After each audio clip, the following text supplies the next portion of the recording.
Imaginez un homme riche, entouré de luxe, qui décide de tester l'honnêteté de ses employés. Pour cela, il feint la faillite et déménage dans la rue, affrontant la dure réalité de la vie dans la rue. Pendant 1 an, il vit cette expérience, faisant face à la douleur du rejet et à la solitude. Cependant, au milieu du désespoir, quelque chose de surprenant se produit, qui changera non seulement sa vie, mais aussi celle de ceux qui l'entourent. C'est une histoire de résilience, de découverte et de la force transformante de l'honnêteté. Venez découvrir comment un acte inattendu peut restaurer non seulement la foi en l'humanité, mais aussi ouvrir un chemin vers la véritable richesse. Si vous n'êtes pas encore abonné à la chaîne, abonnez-vous et partagez votre opinion. Le milliardaire Eduardo Santana a toujours cru que la véritable richesse ne résidait pas dans les biens matériels, mais plutôt dans la confiance que les gens se portent les uns aux autres. Visionnaire et méfiant du fait que son patrimoine était entouré d'opportunistes, il a décidé de tester la loyauté de ses employés de manière extrême. Sans que personne ne le sache, Eduardo a élaboré un plan radical, feindre sa propre faillite. Il annonça à tous qu'il avait tout perdu dans un effondrement financier inattendu, laissant derrière lui son empire. Sans prévenir, il disparut complètement, allant vivre dans la rue, vêtu de vêtements déchirés et sans un sou. Pendant 1 année entière, Eduardo a vécu comme un inconnu, observant la réaction de ses employés et amis de loin, sans révéler sa véritable identité. Certains s'éloignèrent, d'autres montrèrent leur solidarité. Mais ce qu'il découvrit à la fin de cette période changerait non seulement sa vie, mais aussi celle de tous autour de lui. Un véritable test de caractère que peu attendaient. C'était un matin ordinaire dans le bureau luxueux d'Eduardo Santana, où tout semblait fonctionner comme toujours. Téléphone qui sonnait, assistant courant pour répondre aux demandes et réunions planifiées avec de grands investisseurs. Mais, ce jour-là, quelque chose était différent. Lorsqu'Eduardo entra dans la salle de conférence, tout le monde remarqua immédiatement son air grave et silencieux. L'homme qui transmettait toujours confiance et leadership semblait désormais épuisé, presque vaincu. Avec un regard sérieux, il se posta devant ses principaux exécutifs et, sans détour, annonça une nouvelle qui laissa tout le monde bouche bée. « J'ai tout perdu. » Sa voix était ferme, mais la douleur était visible dans ses yeux. Il expliqua qu'il avait risqué une grande partie de sa fortune dans un investissement qui semblait infaillible, mais qui, tragiquement, avait échoué. « Toute ma fortune a disparu », avoua-t-il, tandis que l'incrédulité envahissait la salle. Le choc fut immédiat. Des exécutifs expérimentés, qui avaient suivi ses conseils pendant des années, le regardaient maintenant avec un mélange de méfiance et de panique. « Que ferons-nous maintenant ?» murmuraient certains entre eux. L'ambiance, autrefois vibrante, semblait maintenant peser comme le poids d'une tragédie imminente. Eduardo continua. « L'entreprise est au bord de la faillite. Je ne sais pas comment nous allons continuer. » La tension dans l'air était palpable. Certains employés, qui auparavant le saluaient chaleureusement, évitaient désormais même de le regarder. D'autres chuchotaient, préoccupés par leurs propres emplois et le futur incertain de l'entreprise. Était-ce vrai ? Comment le génie des affaires qui avait construit un empire à partir de rien avait-il pu être victime d'un échec aussi colossal ?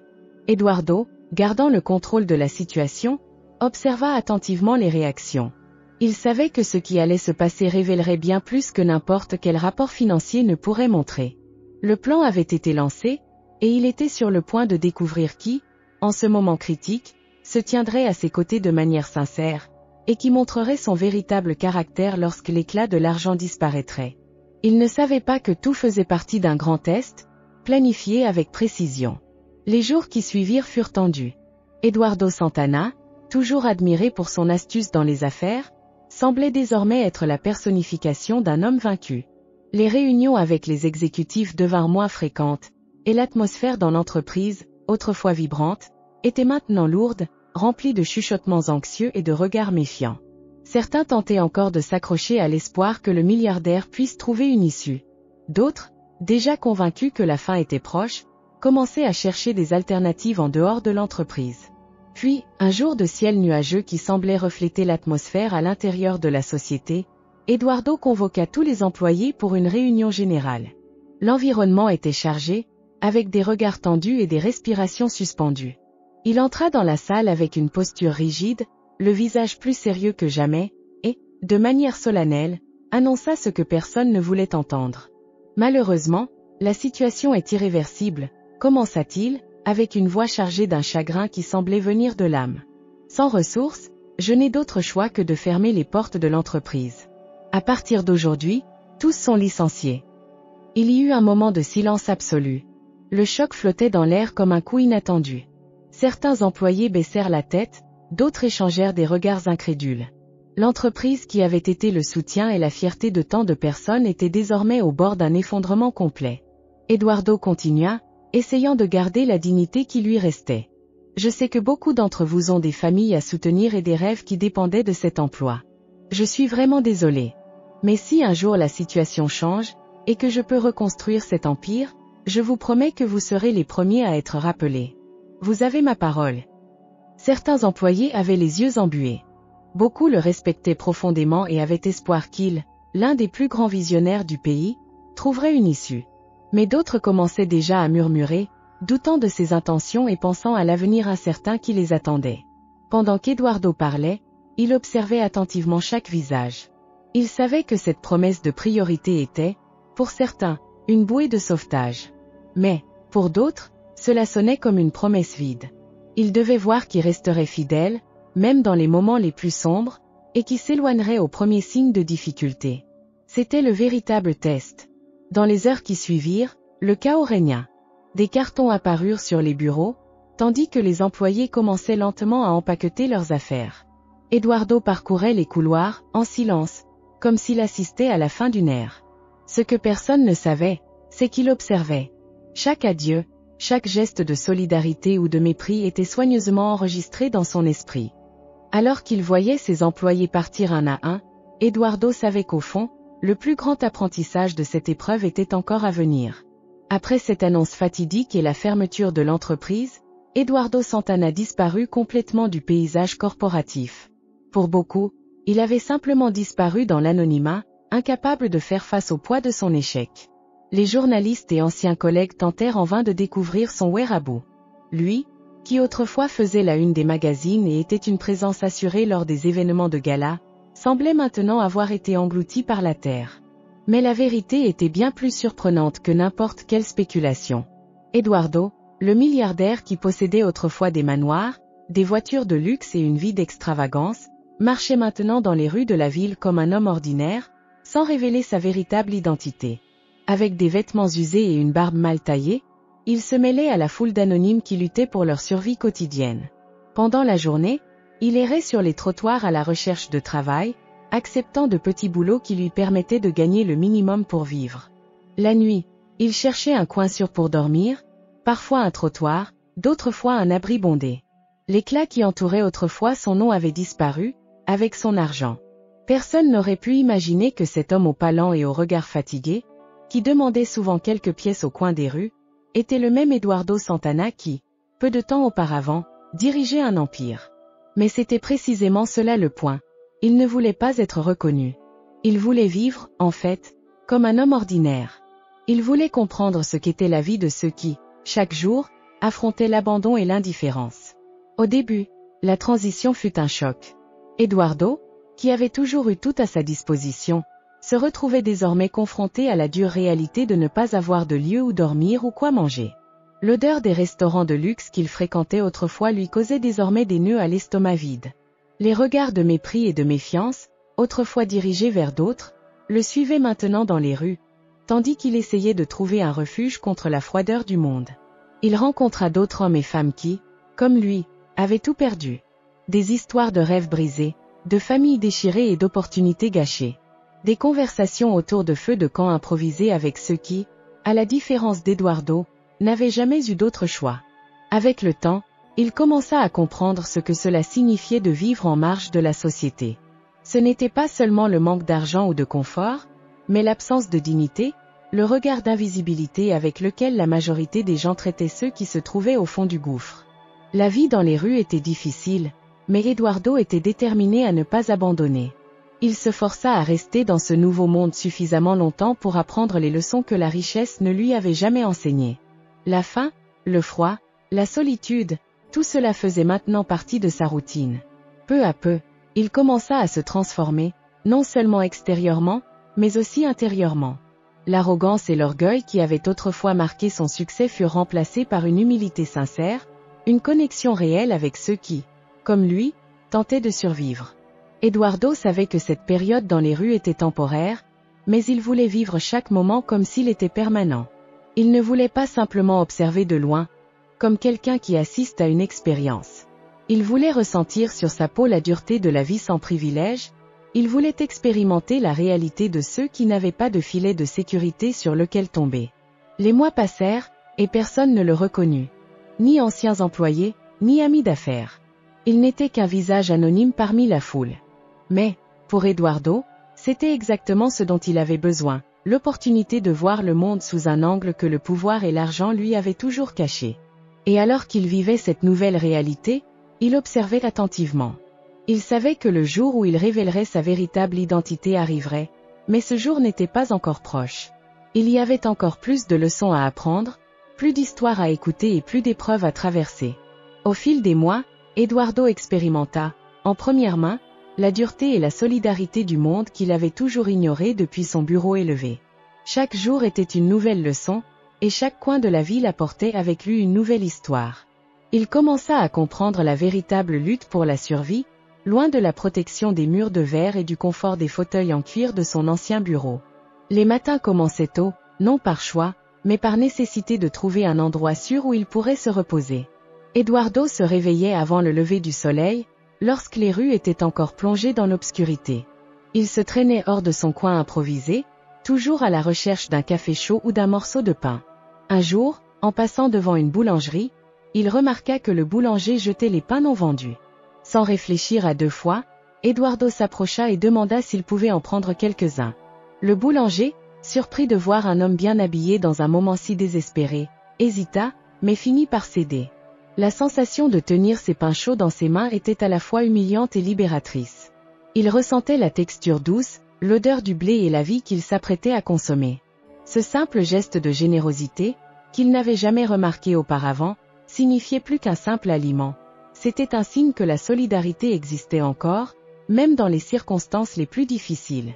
Eduardo rencontra également Maria, une femme d'âge moyen qui dormait dans un refuge pour sans-abri. Elle avait un sourire chaleureux, malgré la tristesse dans ses yeux. Chaque jour, Maria racontait des histoires de sa jeunesse, de la façon dont elle avait été une artiste prometteuse jusqu'à ce que la vie l'entraîne sur des chemins inattendus.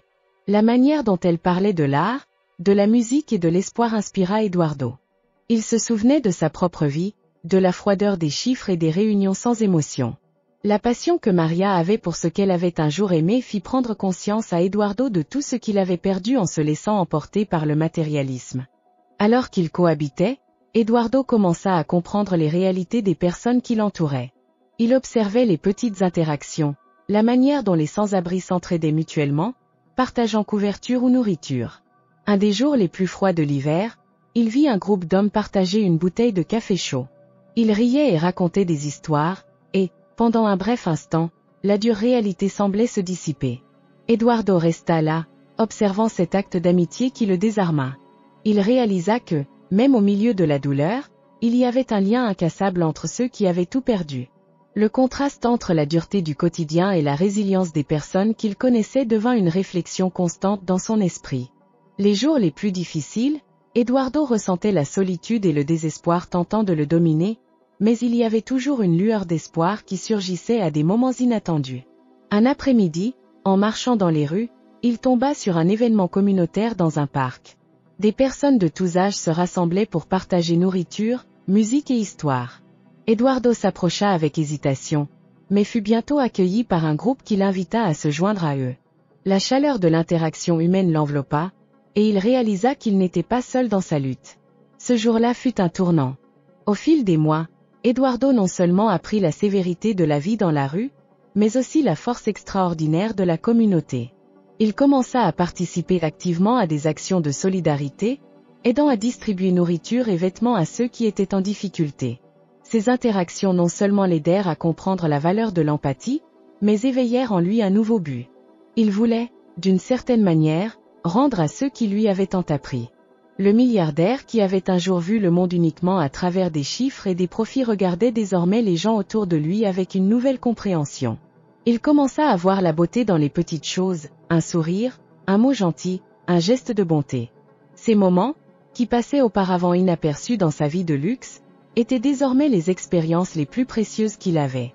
Eduardo savait que le chemin n'était pas encore terminé, mais il était prêt à affronter les défis à venir. Il avait appris que la véritable richesse ne résidait pas dans les possessions, mais dans les connexions que nous formons et dans la capacité à toucher la vie des autres. Ainsi, alors que les saisons changeaient, Eduardo se transformait également, se façonnant à cette nouvelle vie qu'il n'aurait jamais imaginée auparavant. Alors qu'il vagabondait dans les rues, Eduardo trouva de la générosité chez des inconnus, qui, sans hésitation, lui offraient un sourire, un café chaud ou une couverture lorsque le froid de la nuit devenait insupportable. Il y avait quelque chose de réconfortant dans la bonté émanant de personnes qui, comme lui, faisaient face à leur propre bataille. Ces interactions, bien que simples, commencèrent à toucher son cœur de manière qu'il n'aurait jamais imaginée. Un matin, en marchant le long d'une des avenues animées de la ville, Eduardo croisa un groupe de personnes qui organisaient une distribution de nourriture. Il hésita avant de s'approcher, mais l'odeur du pain frais et le rire contagieux des enfants l'attirèrent. L'un des bénévoles, une dame aux cheveux gris et aux yeux pétillants, l'aperçut et, avec un sourire chaleureux, lui offrit une tranche de pain et un peu de soupe. « Vous avez l'air d'avoir besoin de quelque chose pour réchauffer le corps et l'âme, » lui dit-elle. Eduardo, touché par la générosité, accepta avec gratitude.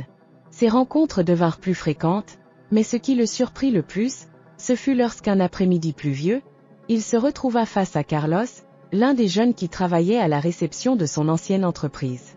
Eduardo ne se fit pas remarquer immédiatement, son apparence négligée et sa barbe non rasée le rendirent presque méconnaissable. Carlos, avec son regard inquiet et son expression fatiguée, distribuait de la nourriture aux sans-abri. Carlos était un jeune homme travailleur, toujours enthousiaste et dévoué. Il avait des rêves de devenir responsable, mais la réalité avait été dure. Il cumula les emplois temporaires, travaillant de longues heures pour subvenir aux besoins de sa famille. Eduardo le savait, car il l'avait vu se donner sans relâche même dans les situations les plus difficiles. Maintenant, le jeune était là, sous la pluie, aidant ceux qui en avaient le plus besoin. Alors que Carlos servait de la soupe à un groupe de personnes, Eduardo resta silencieux, observant. Le jeune homme était visiblement fatigué, mais sa détermination et sa compassion brillaient dans ses yeux. Il souriait et parlait à chaque personne qui s'approchait, les traitant avec un respect qu'Eduardo n'oublierait jamais. À ce moment-là, Eduardo ressentit une douleur au cœur. Il voulait crier, il voulait que Carlos sache qui il était vraiment, mais il hésita, consumé par la honte et par la nouvelle réalité qu'il vivait. Finalement, Carlos se tourna et le regarda, son expression s'adoucissant lorsqu'il remarqua un homme assis sur le sol, enveloppé dans une couverture usée. « Manen, viens, réchauffe-toi. Nous avons de la nourriture, » dit Carlos, sans savoir qu'il parlait à son ancien patron. Le geste de Carlos, malgré ses propres difficultés, révéla la véritable essence de la compassion humaine. Eduardo ressentit une vague d'émotion, comme si la vie le mettait à l'épreuve à chaque pas. Après avoir hésité, Eduardo accepta l'offre de Carlos. Il s'assit à ses côtés et, tout en recevant la soupe chaude, il vit une lueur d'espoir dans les yeux du jeune homme. « Merci, » murmura Eduardo, sa voix rauque et tremblante. Carlos sourit, confus mais heureux d'aider. « Ne t'inquiète pas, mon ami. Nous sommes tous ensemble dans cette situation.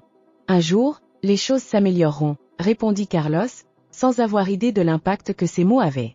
Pour Eduardo, c'était comme si chaque mot était une lumière dans l'obscurité. Il commença à réaliser que la bonté ne connaissait pas de limites. Elle pouvait surgir là où on s'y attendait le moins, même dans les situations les plus sombres.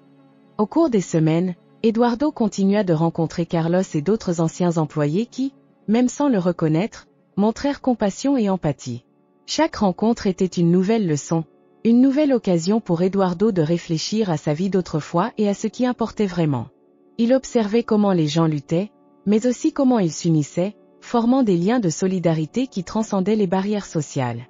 Ces moments changèrent Eduardo à jamais, lui donnant une nouvelle perspective sur la vie et le véritable sens de la communauté. Il comprit que la générosité n'était pas seulement une question de donner quelque chose de matériel, mais aussi d'offrir un peu de soi-même, un peu d'amour et de compréhension, surtout en temps de besoin. Cette nouvelle vision le préparait à un retour, une transformation qu'il n'arrivait pas encore à imaginer, mais qui se formait en lui, un jour à la fois. Un an s'était écoulé depuis la fausse faillite d'Eduardo, et la ville autour de lui continuait son rythme frénétique. Les saisons avaient changé, apportant avec elles l'épanouissement du printemps, la chaleur de l'été, les feuilles tombant en automne et la froideur de l'hiver. Mais, pour Eduardo, chaque jour avait été un microcosme de transformation et d'apprentissage. Il avait été façonné par les expériences que la vie dans la rue lui avait offertes, tel un argile prenant forme entre les mains d'un sculpteur. Au début, le temps semblait s'étirer. Les jours étaient longs et pleins d'incertitudes. Eduardo se souvenait des moments où il se demandait s'il parviendrait vraiment à résister à la pression et au désespoir que la vie dans la rue imposait. Il se réveillait chaque jour avec l'espoir de trouver un nouveau but, mais souvent, le découragement menaçait de prendre le dessus. Cependant, peu à peu, les leçons qu'il avait apprises auprès d'inconnus devinrent une partie de sa nouvelle identité. Un matin ensoleillé, Eduardo décida qu'il était temps de se réinventer. Il commença à parcourir les rues à la recherche de nouvelles opportunités. Avec la chaleur du soleil caressant son visage, il passait par des parcs et des coins animés, conversant avec les gens et partageant ses propres expériences. Le jeune qui avait autrefois été un milliardaire se voyait maintenant comme un conteur, et ses récits sur la résilience et le dépassement de soi commencèrent rapidement à résonner parmi ceux qui l'écoutaient. Un après-midi, en s'asseyant sur un banc du parc, il remarqua un groupe de jeunes organisant un événement communautaire. Ils collectaient des vêtements et des aliments pour les moins privilégiés. Eduardo s'approcha, enthousiaste à l'idée d'aider. Dès qu'il se proposa de collaborer, l'une des jeunes, Anna, le regarda avec curiosité. « Avez-vous déjà fait cela auparavant ?» demanda-t-elle, l'évaluant. Eduardo sourit, sans révéler sa véritable identité, et répondit « En réalité, j'ai appris l'importance d'aider les autres. C'est tout ce qui compte maintenant. » L'empathie et la générosité d'Anna le touchèrent profondément, et il décida de se joindre à eux. Dans les jours suivants, Eduardo travailla sans relâche, non seulement en aidant à organiser l'événement, mais aussi en partageant ses expériences. Il parlait aux participants de la force de la communauté, de la manière dont l'union peut transformer des vies. Pour lui, chaque petit acte de bonté et chaque connexion qu'il formait était un pas vers quelque chose de plus grand. Pendant ce temps, l'hiver approchait et, avec lui, le besoin de réchauffer non seulement le corps, mais aussi le cœur. Eduardo se rappelait les nuits où il dormait à la belle étoile, les difficultés qu'il avait affrontées et les défis qu'il avait surmontés. Mais il se souvenait aussi des rires partagés avec d'autres qui, comme lui, faisaient face à leur propre lutte. Ces souvenirs le motivaient à faire plus que simplement survivre. Il voulait faire une différence dans la vie des personnes qu'il connaissait. Une nuit, en distribuant des couvertures dans un refuge, il retrouva Carlos. Le jeune homme accumulait encore les emplois temporaires pour subvenir aux besoins de sa famille. En le voyant, Eduardo ressentit une chaleur dans son cœur. Carlos avait toujours été un exemple de détermination et de bonté. Ils discutèrent longuement, et Eduardo remarqua qu'en dépit des difficultés, Carlos conservait un esprit optimiste. « Vous êtes une inspiration, vous le savez ?» dit Carlos, sans se douter qu'il parlait à son ancien patron. Eduardo sourit, ému par l'humilité et la force du jeune homme. L'année de défis et de redécouvertes avait conduit Eduardo à des endroits qu'il n'aurait jamais imaginés. La ville, qui auparavant n'était qu'un décor de sa vie luxueuse, était désormais un foyer vibrant d'histoire et de lutte. Il était devenu une partie intégrante du tissu de cette communauté, une pièce fondamentale unissant les expériences des autres dans un récit d'espoir. À l'approche de l'anniversaire de sa fausse faillite, Eduardo réfléchissait à la manière dont tout avait changé. Il n'était plus le milliardaire qui ne se préoccupait que des chiffres et des profits. Il était un homme qui avait trouvé un but plus grand, un appel à servir et à inspirer. Ce qui était autrefois un signe d'échec était devenu une occasion de recommencement. Avec le cœur rempli de gratitude et l'esprit plein de nouvelles idées, Eduardo commença à planifier un événement communautaire pour célébrer son parcours et ce qu'il avait appris au cours de l'année. Il voulait créer un espace où les gens pouvaient partager leurs histoires, se soutenir mutuellement et trouver de la force dans l'unité. Il rêvait de faire de cet événement un jalon de transformation, non seulement pour lui, mais pour tous ceux qui avaient croisé son chemin. L'année se terminait, mais le parcours d'Eduardo ne faisait que commencer. Il savait que des défis l'attendaient encore, mais maintenant, au lieu de les affronter seul, il avait une communauté à ses côtés. Il s'était retrouvé, et, ce faisant, il avait également découvert le pouvoir de la résilience et de la compassion qui existent dans le cœur humain. Après une année plongée dans des défis et une autodécouverte, Eduardo décida qu'il était temps de revenir. Il s'était transformé, non seulement en raison des expériences vécues, mais également grâce au profond lien qu'il avait établi avec les personnes autour de lui. Cependant, l'idée de revenir à sa vie d'avant n'était pas simple. Il sentait qu'il devait le faire de la manière correcte, sans les artifices qu'il avait l'habitude d'utiliser, mais avec un cœur ouvert et honnête. Un matin ensoleillé de printemps, Eduardo enfila un costume qui lui allait encore, mais qui avait désormais une allure différente. Ce n'était plus une armure de statue, mais un vêtement symbolisant un nouveau départ. Il regarda son reflet dans le miroir, observant les changements sur son visage, les rides d'expression qui racontaient maintenant des histoires de surpassement et de résilience. Avec un profond soupir, il se dirigea vers son ancienne entreprise, le bâtiment qui avait autrefois représenté tout ce qu'il avait accompli, mais qui symbolisait également ce qu'il avait perdu. En entrant dans le hall, il ressentit un mélange de nostalgie et d'anxiété. L'espace était identique, avec ses murs de verre brillant et la décoration sophistiquée qui l'avait toujours entouré. Mais, en même temps, tout semblait lointain. Il réalisa que, même dans ces moments de grandeur, la véritable richesse résidait dans les interactions humaines, dans les connexions qu'il avait négligées. Eduardo demanda à se réunir avec l'équipe, qui se rassembla rapidement dans la salle de conférence. Les visages de ses anciens collaborateurs s'illuminèrent en le voyant, mais la joie était accompagnée de surprise et d'inquiétude. Il se souvenait de la dernière fois où il l'avait vu, lorsqu'il avait déclaré que tout était perdu. Maintenant, devant eux, il semblait être le même magnate qu'il connaissait, mais il y avait quelque chose de différent dans son regard, une profondeur qui n'existait pas auparavant. « Merci d'être ici », commença Eduardo, la voix chargée d'émotion. « Je sais que mon absence a préoccupé beaucoup d'entre vous. Aujourd'hui, je viens non seulement pour expliquer, mais pour partager quelque chose qui a changé ma vie. Ce que j'ai fait durant l'année écoulée a été un voyage de transformation, et c'est quelque chose que je veux que vous compreniez tous. » Il marqua une pause, regardant dans les yeux de chacun de ses ex-collaborateurs, observant le mélange de confusion et d'attente. « Je suis parti pour vivre la vie d'une autre manière, loin de la richesse qui m'entourait.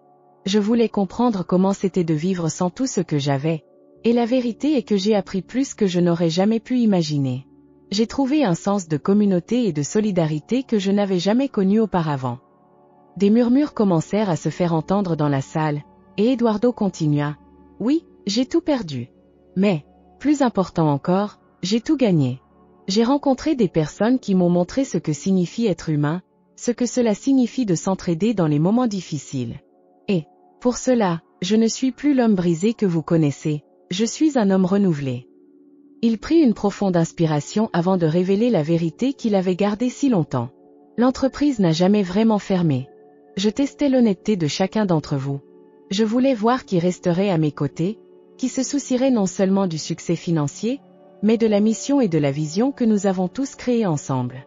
Et, plus important encore, je voulais retrouver mon vrai moi, quelqu'un qui pourrait diriger avec empathie et compréhension. » La salle était silencieuse, et Eduardo pouvait voir la compréhension commencer à se dessiner sur les visages de ses anciens employés. Il ressentait une connexion plus profonde avec eux, comme si chacun se rappelait de ses propres luttes et victoires. « Maintenant, je suis ici pour reprendre ma place dans l'entreprise, mais pas seulement en tant que magnate, mais comme un leader qui a appris à valoriser chacun d'entre vous et l'importance de travailler ensemble. Je veux que nous reconstruisions tous cette entreprise, non seulement comme une affaire, mais comme une communauté de soutien et de respect. » L'ambiance dans la salle changea radicalement. Une vague d'émotions envahit les présents. Certains étaient incrédules, d'autres émus. Mais, lorsqu'Eduardo termina de parler, un applaudissement spontané résonna contre les murs de la salle. Les applaudissements n'étaient pas seulement une reconnaissance de son courage à revenir, mais une célébration de la nouvelle ère qui s'apprêtait à commencer. Eduardo sentit des larmes de joie couler sur son visage. Il savait qu'il n'était plus seul, il faisait maintenant partie de quelque chose de bien plus grand que lui. La connexion qu'il avait formée avec ceux qui l'entouraient, l'empathie qu'il avait cultivée dans les rues, se transformait maintenant en une force qui le propulserait vers l'avenir. Avec un cœur renouvelé et la détermination de construire quelque chose de vrai, Eduardo était prêt à diriger à nouveau. Il avait trouvé sa mission, et à partir de ce jour, l'entreprise deviendrait un phare d'espoir et de solidarité, reflétant tout ce qu'il avait appris lors de son voyage. La vie, tout comme la ville, était en constante évolution, et il était prêt à naviguer dans cette nouvelle réalité, maintenant en tant qu'homme qui avait non seulement de la richesse, mais aussi un but. Après la révélation d'Eduardo sur son parcours et son retour à l'entreprise, un nouveau chapitre était sur le point de se dérouler. Il savait qu'il devait faire plus que simplement reprendre son poste, il voulait que son retour signifie quelque chose de plus grand, une véritable renaissance tant pour lui que pour tous ceux qui l'entouraient. Eduardo décida que la nouvelle direction de l'entreprise devait refléter non seulement ses propres expériences, mais aussi les valeurs qu'il considérait maintenant comme fondamentales. Parmi ceux qui lui avaient tendu la main pendant son temps dans la rue, Carlos se distinguait comme un exemple éclatant d'empathie et d'honnêteté. Eduardo avait toujours su que, malgré ses luttes, Carlos avait un cœur généreux et un esprit inflexible. Il observait le jeune homme lors de l'événement de collecte de nourriture et voyait comment il se connectait avec les gens, écoutant leurs histoires et offrant un soutien sincère. La manière dont Carlos traitait chaque individu avec dignité et respect était quelque chose qu'Eduardo souhaitait voir se multiplier au sein de l'entreprise. Un matin clair et vibrant, Eduardo convoqua une réunion avec toute l'équipe pour partager sa vision renouvelée et faire une annonce spéciale. Il s'assit à la table de conférence, entouré de visages familiers et curieux. L'atmosphère était chargée d'attente et un peu de tension. Tout le monde était impatient d'entendre ce qu'Eduardo avait à dire après son retour. Lorsqu'il commença à parler, le silence emplit la salle comme un courant électrique, tous les regards fixés sur lui, prêts à absorber ses mots. Je veux que chacun d'entre vous sache que, pendant mon absence, j'ai appris que la vraie richesse d'un homme ne réside pas dans son compte en banque, mais dans la manière dont il se rapporte aux autres, dans sa capacité à se mettre à la place des autres, commença Eduardo, sa voix ferme mais chargée d'émotion. Et c'est pourquoi, aujourd'hui, j'ai l'honneur d'inviter Carlos à occuper une position de premier plan au sein de l'entreprise. Il est la personnification des valeurs que je veux que notre organisation représente. Les murmures commencèrent à s'élever dans la salle. Carlos, qui se trouvait parmi les plus jeunes collaborateurs, fut surpris et, pendant un moment, n'arriva pas à comprendre ce qui se passait. Il regarda Eduardo avec incrédulité, les yeux écarquillés et l'expression de quelqu'un qui ne s'attendait pas à être reconnu de cette manière. Ce qu'il ressentait à cet instant était un mélange de fierté et une touche d'humilité. Eduardo poursuivit. Carlos ne m'a pas seulement montré ce que signifie être généreux et solidaire, mais aussi combien il est crucial de diriger avec le cœur. C'est quelqu'un qui a toujours été prêt à aider les autres, même lorsqu'il faisait face à ses propres difficultés. Et c'est cette qualité que nous avons besoin dans notre équipe de direction. Le silence dans la salle était désormais chargé d'émotion. Carlos, encore étourdi, se leva, un peu hésitant, mais avec une lueur de détermination dans les yeux. Il regarda Eduardo puis ses collègues, qui l'observaient avec un mélange de respect et d'admiration. « C'est un grand défi pour moi », commença Carlos, sa voix légèrement tremblante. « Mais je suis honoré et déterminé à faire la différence ici, non seulement pour l'entreprise, mais pour chacun d'entre vous. Je crois qu'ensemble, nous pouvons construire un environnement où tout le monde se sente valorisé et écouté. » L'atmosphère changea radicalement lorsque Carlos commença à parler. Les expressions sur les visages de ses collègues passèrent du scepticisme à l'espoir. Il partageait non seulement ses rêves, mais aussi la vision d'une entreprise qui ne se souciait pas seulement des bénéfices, mais qui se préoccupait des personnes. Les mots de Carlos résonnaient dans la salle, faisant écho au message qu'Eduardo avait essayé de transmettre. La réunion se transforma en une conversation dynamique, où les idées étaient partagées librement. Les collaborateurs commencèrent à discuter de la manière dont ils pourraient mettre en œuvre des changements qui reflèteraient les nouvelles valeurs de l'entreprise, chacun apportant des suggestions et des expériences qui enrichiraient la culture organisationnelle. Eduardo ressentait l'énergie vibrante dans la salle, comme si une nouvelle vie était insufflée dans l'entreprise. L'empathie, l'honnêteté et la solidarité devinrent les piliers de ce que l'organisation deviendrait. Eduardo réalisa qu'il ne rassemblait pas seulement une équipe, mais qu'il créait une famille unie par un but plus grand. Il vit que le changement qu'il désirait commencer ne concernait pas seulement lui-même, mais l'opportunité de transformer chaque vie présente. Lorsque la réunion prit fin, une vague d'enthousiasme envahit tout le monde. Carlos, désormais investi dans sa nouvelle position, était le symbole de l'espoir et du potentiel qui existait en chacun d'eux. Il était devenu un phare de lumière, un rappel que, même dans les situations les plus difficiles, la vraie richesse d'un homme réside dans sa capacité à tendre la main et à faire la différence dans la vie des autres. En quittant la salle, Eduardo sourit à Carlos, qui était entouré de collègues, discutant de plans et d'idées. Ils savaient qu'ensemble, ils seraient prêts à relever tous les défis que l'avenir apporterait, toujours guidés par l'empathie et la force de la communauté qu'ils avaient construite.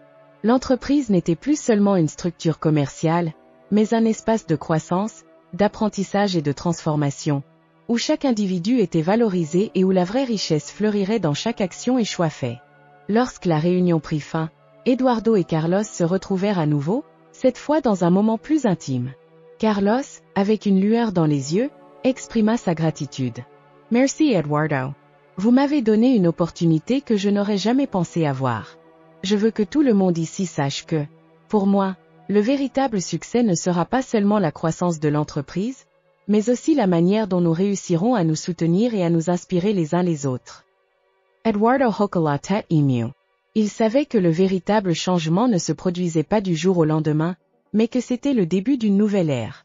À partir de maintenant, l'entreprise ne serait pas seulement un lieu de travail, mais un foyer où les valeurs humaines d'empathie, d'honnêteté et de solidarité seraient toujours mises en avant. Et ainsi, ce jour-là, tandis que les membres de l'équipe quittaient la salle avec des sourires sur le visage et un nouveau sens du but, Eduardo et Carlos comprirent que la véritable richesse ne résidait pas dans les possessions, mais dans le pouvoir des connexions humaines. Leur parcours, marqué par des défis et des surmontées, était désormais entrelacé avec les destins de tous les collaborateurs.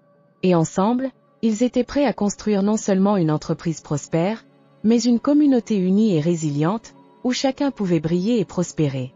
Tous ceux présents dans cette salle commencèrent à réaliser que, au-delà d'être un test d'honnêteté, l'expérience qu'Eduardo avait offerte à chacun d'eux était une puissante réflexion sur ce qui importait vraiment dans la vie. L'atmosphère avait changé, et l'ambiance était devenue chargée d'une compréhension profonde et presque tangible. À mesure que les collaborateurs partageaient leurs histoires et leurs expériences, la prise de conscience que la véritable richesse n'était pas seulement mesurée en biens matériels, mais en valeurs, connexions et expériences humaines, commença à résonner dans chaque coin de la salle.